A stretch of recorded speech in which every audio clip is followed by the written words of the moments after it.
Why, hello everyone, welcome back to our series where we check out some of the best looking new games releasing this month, this time for June 2025.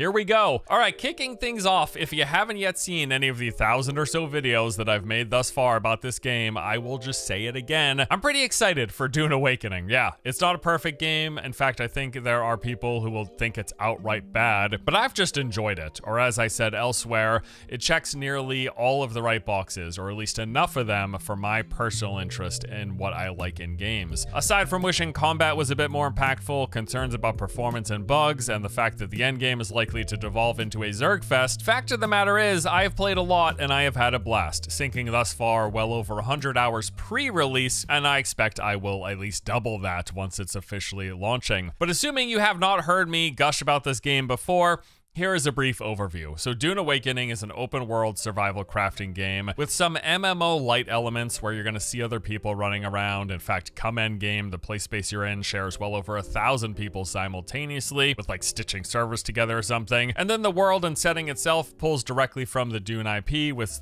some clearly heavy inspiration from the recent films. But other than that, you are playing a survival crafting game and you're going through that loop. So you start with basically nothing and then begin gathering resources to make a basic set of armor, weapons, and tools. You use those tools to gather better resources in harder zones to make stronger gear, climbing that ladder up and up, moving through the world, going through its zones, doing harder content, all the way up until endgame. And then there is, of course, base building, as many survival crafting games have. It is here. In fact, you can build just about anywhere in the world that's not an existing point of interest, although if you do build in the middle of the dunes, watch out for the sandworm. And the explorable space that you're spending time in consists of two massive open regions, Haga Basin and the Deep Desert. Haga Basin is said to be larger than the entirety of their prior game, Conan Exiles. It's got 12 different zones in total and contains roughly 100 hours of content. Beyond doing the survival crafting stuff, there's a main story quest to follow. You got side quests you can pick up from NPCs and contract boards, and there's a bunch of different points of interest to check out, with enemy strongholds including large bases, mining facilities, compounds, and ruins. You've also got tiny camps scattered all around the zones, as well as caves that have unique resources inside, and all of these locations have enemies to fight. You go in, you clear them out, you collect loot and resources. There are also desert testing stations. These areas are predominantly underground and come with a variety of biome types. It's actually, they quite diversify from the landscape up above because they've got science stuff and water happening down here. They're also said to be reminiscent of Fallout shelters or Skyrim dungeons. They're like larger, elaborate spaces. You're moving through a lot of rooms and corridors, clearing out enemies, uncovering bits of lore via audio logs, and many of these also have some sort of a boss or difficult PvE encounter at the end. There's player hubs with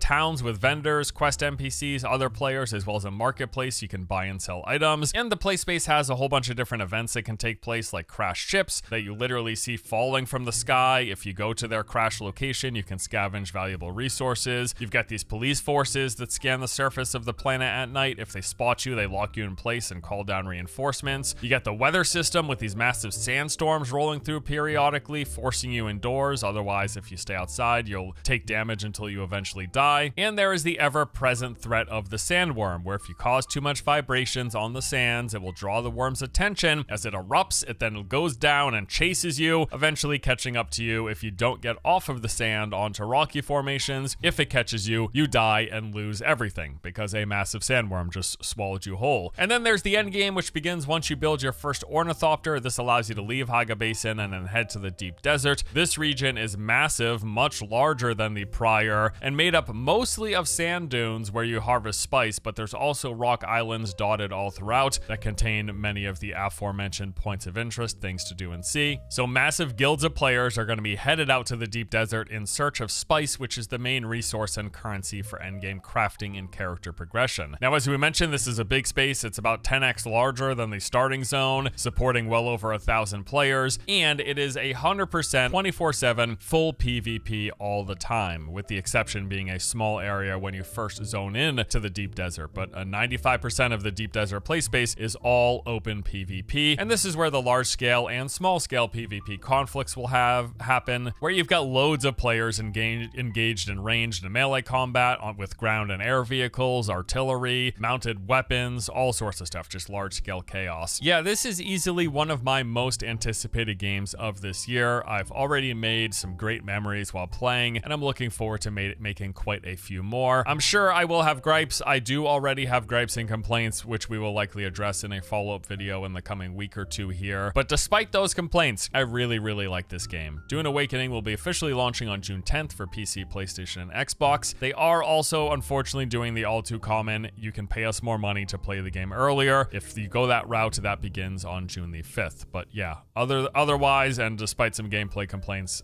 I like this game. Looking forward to playing more. Before we continue with this month's list, we get a quick word from today's sponsor. Today's video is sponsored by Zenless Zone Zero, the post-apocalyptic action combat game where you embark on an adventure through New Eridu, building a roster of characters whom you use to take on supernatural enemies following the near world-ending disaster known as the Hollows. Currently, they are celebrating the launch of version 2.0 of the game, and with this come a bunch of updates and goodies. There's the new map, Bryfkt Peninsula. This features a landscape quite different from that of the major central city districts. You'll find markets selling unique goods, tea houses, dessert shops, and can even take part in fortune-telling activities. There is a whole new chapter to experience. Sent to Yunku Summit, the protagonist will encounter a cast of uniquely charismatic and interesting-looking characters, and we got new events and systems. You can try your hand at managing a Taoist temple, enjoy cinema screenings, invitation events, and can take part in the brand new Bangaboo activities. And beyond all of that, there's also a bunch of free rewards for all players. Starting on June the 6th, you can log in and participate in the version 2.0 celebration in order to claim an S-rank agent of your choice, 1600 polychrome, anniversary exclusive avatar, 30 limited channel pulls, and a whole lot more. There are special additional bonuses for brand new players, including 180 free pulls, and if you pre-register, there are additional rewards for that as well. So to learn more about the game or any of these available rewards and bonuses, be sure to use my link in the video description below. All right, continuing the list. Next up, we've got a game that looks rather interesting. It is called The Alters, and according to its developer, this is an ambitious sci-fi survival game with a unique twist. You play as Jan Dolsky, a lone survivor of a crash-landed expedition on a hostile planet. In order to survive, you must form a new crew from your mobile base. Now, this kind of looks like a blending of something like Fallout Shelter with also having third-person exploration and action. I don't know, something about this seems really neat. You'll be navigating both survival and moral dilemmas with a branching narrative filled with captivating character dynamics and difficult decisions. Being a survival game, it also involves the loop of exploration, crafting items, and building a base. So for exploration, you've got a hostile planet with unique biomes and secrets to be found. Deadly anomalies also stand in your way. There's levitating rocks, eerie distortions of reality, and singularities that are invisible to the naked eye and require a special tool to uncover. Crafting items and building a base, resources can be used in many different ways. You'll create necessary items or expand your base with additional modules like a research lab or a social room. And sometimes you're going to have to choose between creating items for your altars or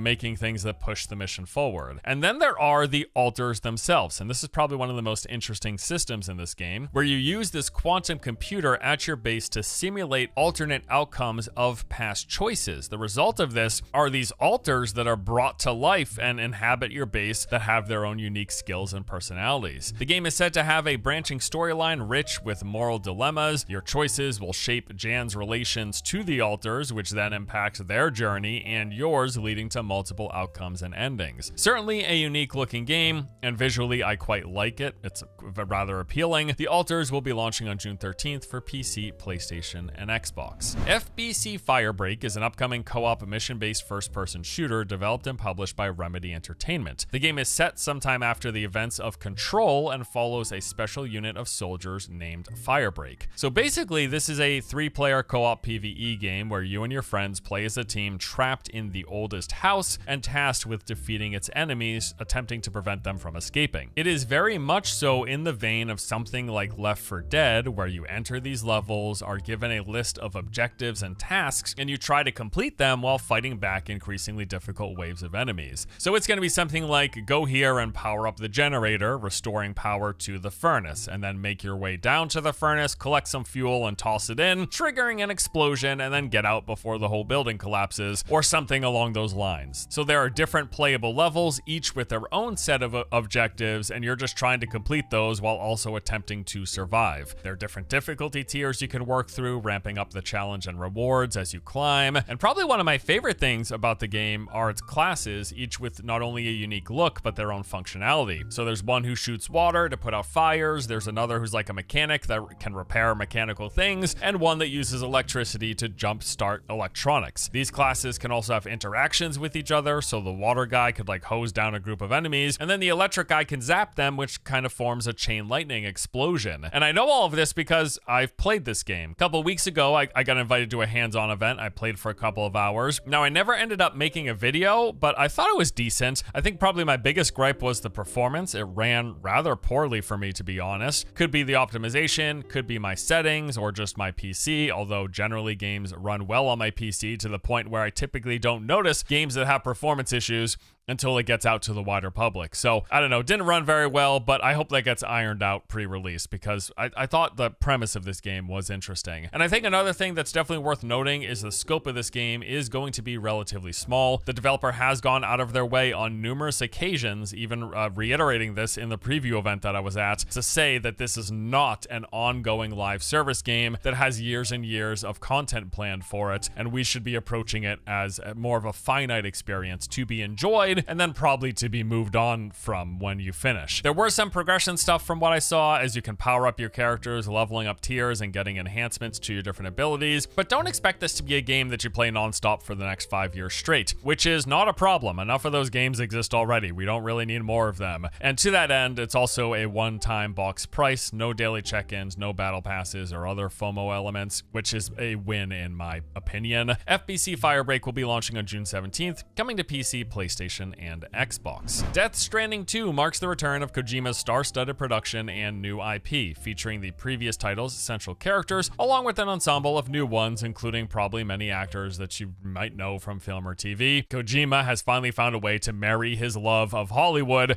with gaming in this latest franchise, so congratulations to him. He's taking the things he adores and putting them together. Now, earlier this year, they had a big reveal of the game, sharing some details and showcasing some of what it has to offer. The sequel is set 11 months after the birth of the UCA. The game looks to continue and expand upon that narrative. Similar to the first game, it is an open-world action-adventure title played in the third person, with a lot of the mechanics expanded upon. The gameplay centers once again around the player delivering cargo. You'll have to overcome enemies, both human and otherworldly, exploring the post-apocalyptic world by foot and vehicle, while piecing together a complex sci-fi narrative. They also say there is no requirement to have played the first game in order to enjoy the sequel. Now, not too long ago, SkillUp had an exclusive early look at the game, playing for over 30 hours, and had a lot to share. Here are some keynotes from his video. He said that this is very much a sequel to the first game in every way. It is still a packaged transport simulator, but with every system expanded upon. Combat received the biggest overhaul. It's not particularly challenging, but there were a lot more options now. Kojima had said that everyone kept asking him to make a Metal Gear game, so he wanted to at least give people more options than what was in the first Death Stranding. Got some really cool oversized bosses with interesting mechanics. The world is set in Australia, but with some creative liberties taken. The graphics are better, but not by a lot. Felt like they got all they could in the graphical department out of the first game, and decided this time to focus on no loading screens and other performance optimizations. And finally, SkillUp didn't spoil anything specific, but noted that the game included one of the best sequences he's ever seen in a video game, if not the best. I mean, it looks pretty solid, and it seems like it's the first game, but more and even better. Death Stranding 2 On the Beach is set to release for PlayStation 5 on June 26. Oh, also, I wanted to mention this here, even though as of now it doesn't have a firm release date beyond Q2 of 2025,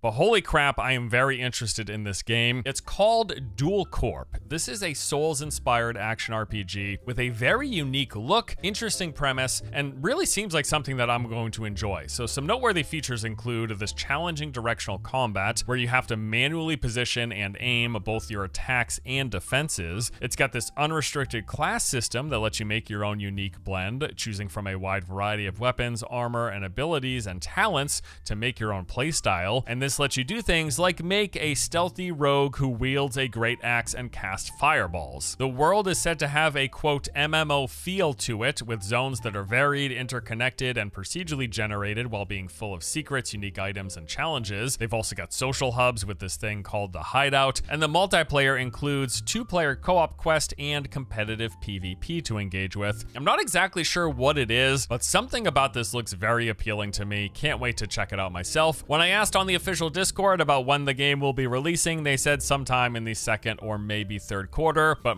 the response I got was soon TM. So we will see, hoping it's sooner than later, because yeah, I really want to play this. All right, so those are the main games I'm most interested in this month, but we got quite a few honorable mentions. Mind's Eye is a linear third-person action-adventure game set in this near-future fictional desert city of Red Rock, where robots carry out the manual tasks and an algorithm connects all seeing devices to make it the, quote, safest city in the world. That is, of course, until things inevitably go south. You play as a character named Jacob, fighting to uncover the truth about what happened. Now, beyond that blurb description, what's really interesting here is this game is also directly connected to the game creation system called Everywhere, which is this kind of MMO with user-created environments. And apparently, players are going to be able to add user-generated content to the world of Mind's Eye using Everywhere's creation tools. The associate game director, Adam Whitting, formerly of Rockstar, compared the game to something like custom Minecraft servers, saying that assets from Mind's Eye can also be used in other aspects of the game Everywhere and vice versa. So the game was basically created as a proof of concept for Everywhere, where that they're referring to this as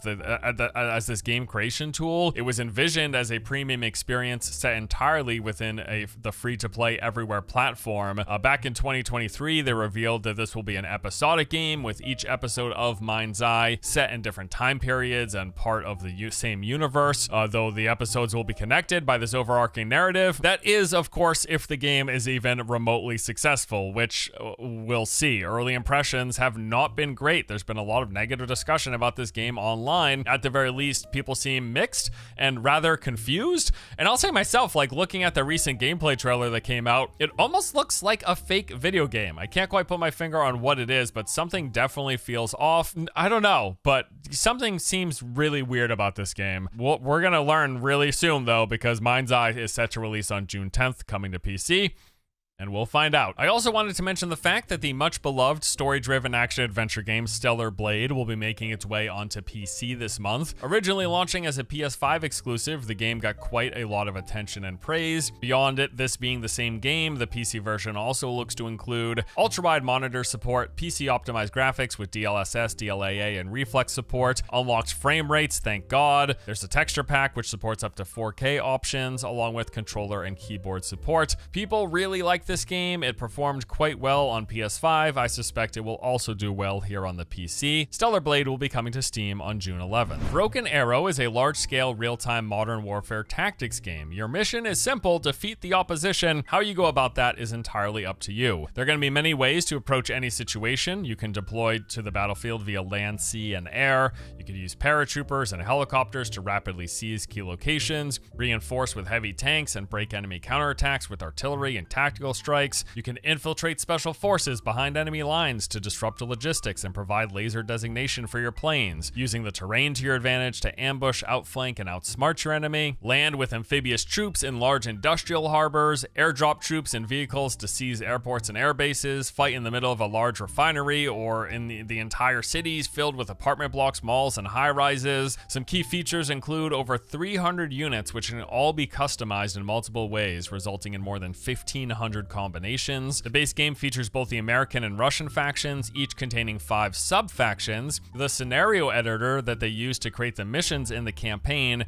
is also going to be available to the community to make their own scenarios and share them on Steam Workshop. This seems pretty neat if you're into real-time modern warfare tactics games. Broken Arrow will be coming to PC on June 19th. And before we wrap things up, there are a few beta tests I would like you to know about. First up, Fellowship has another public playtest planned soon. This is the game that has you picking a class, forming a group, and then running dungeons 24/7, basically modeled after the dungeon farming of MMORPGs, but focused entirely on that core loop. According to a post on their Discord, the next playtest should be going live any day now, although as of recording this video, it's not at the moment. Now, even though I couldn't really find the hook to keep me playing and engaged the last time I tried it, I'm still very much so hopeful with this one, as there is a foundation there that I think could be quite fun. I don't know where it's all gonna land, but I am definitely 100% still interested in giving it another go. Vindictus Defying Fate is the reboot of the classic action combat MMO Vindictus. They've got a playtest for their upcoming game planned for this month. It's actually gonna be running from June 8th to the 16th over on Steam, and some features of this test include new playable characters, the companion NPC system, a new village hub with story content and customization, and new multiplayer content including boss raids. You can join by wishlisting over on Steam, on the Steam page to request access. I don't know, it's another upcoming MMO, so I'm definitely going to give this a shot. Speaking of which, there's the upcoming MMO Chrono Odyssey that has a playtest planned for some time this month. No exact date has been announced at the moment, but I'm definitely going to be jumping in to try this one. As covered in a recent video on the channel, this really does seem like one of the more promising MMOs that are set to release this year in 2025. I'm just hopeful the Kakao Games monetization isn't too intrusive this time around. Things will surely be different with this one, right?